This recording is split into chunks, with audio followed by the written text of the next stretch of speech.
தாரம் ஒண்ணு இல்லை இன்னா சொந்த பந்தம் கூட தூரம் வரம் ஒண்ணு கிடைச்சதுன்னா மீட்டிடுவேன் உயிரை நானும்.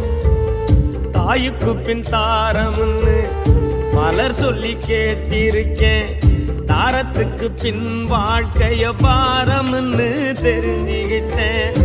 அடியணி இல்லாத தனிமை தனிமை உன்னை நினைச்சு நான் உருகுறேன் ரொம்பவும் கொடுமை.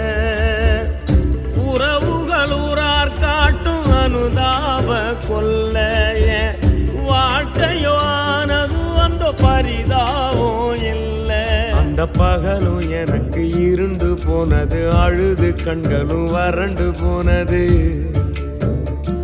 தேனோ அலைஞ்சு திரிஞ்சு கால்கள்